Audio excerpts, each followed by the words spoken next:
Zeitoun, page 90. When Kathy returned to Andy's, it was 10 o'clock and the rooms were dark. All the kids, save Nevada, were asleep in the car. She roused them and walked quietly into the house. After the kids were settled in their sleeping bags, Mary Ann appeared and confronted her. "Where were you all day?" "Out," Kathy said, trying to stay out of the way. "Do you know how expensive gas is?" Mary Ann said. "Excuse me?" Kathy said. "I didn't know you were paying for my gas." Kathy was exasperated, defeated in the house. They were made to feel burdensome.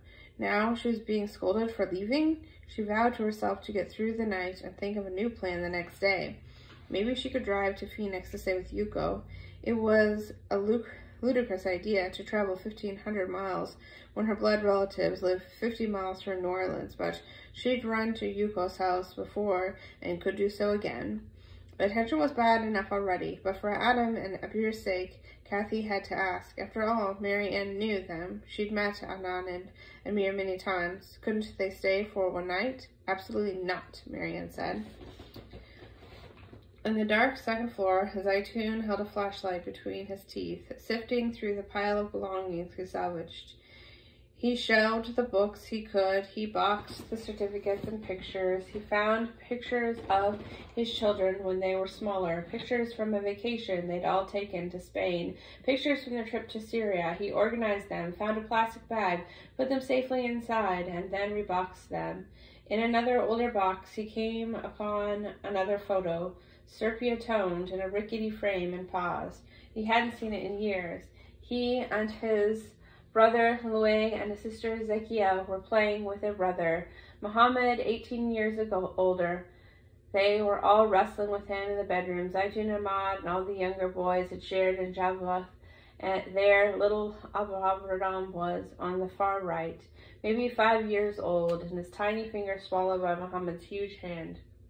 Zeitoun stared at his brother's electric smile. Muhammad had everything then. He was everything. The most famous and accomplished athlete in Syrian history. He was a long-distance ocean swimmer, one of the best the world had ever known. That was from a country not well known for its coast, made his achievement all the more remarkable. He had won races in Syria, Lebanon, and Italy. He could swim 30 miles at a stretch and faster than anyone else, faster than any Italian, any Englishman, or Frenchman, or Greek. Zeitoun examined the picture more closely. Poor Muhammad, he thought, all his brothers and sisters swamping him. They did that to him whenever he was home. The races in Greece, Italy, and the United States kept him away too long. He was feted by heads of state and featured in newspapers and magazines all over the world. They called him the human torpedo, the Nile alligator, the miracle. When he was home, his siblings went wild, buzzing around him like flies. And then, at age 24, he was gone, killed in a car accident in Egypt just before a race in Suez Canal. Zeitoun still missed him terribly, though he was only 6 when it happened. After that, he knew Muhammad only through stories, photos, and tributes, and the monument to him that stood on the waterfront in Jabla, just down the street from their home. Growing up, they had to pass it every day, and its presence made forgetting Muhammad even momentarily impossible. Zeitoun sat and stared at the photo for a minute or so before putting it back in the box. He couldn't sleep inside the house. It was hotter than this night, and in New Orleans he had never withstood this kind of heat without air conditioning.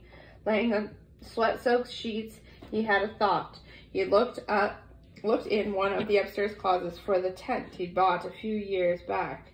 The previous summer, he'd set it up in the backyard, and the kids had slept outside when the heat relented and allowed it. He found the tent and crawled to the window of Nadima's room and onto the roof. Outside, it was cooler, a breeze cutting through the stagnant air. The roof over the garage was flat, and he set up the tent there, scouring it with books and a few cinder blocks. He dragged one of the kids' mattresses out and squeezed it through the tent's door. The difference was vast. Laying on the mattress, he listened for the movement of water. Was it still rising? He wouldn't be surprised. He would not be shocked if, come morning, there was 12-13 feet of water covering the neighborhood. The darkness around him was complete, the night silent, but for the dogs, first a few, then dozens, from all the corners of the neighborhood, he heard them howling.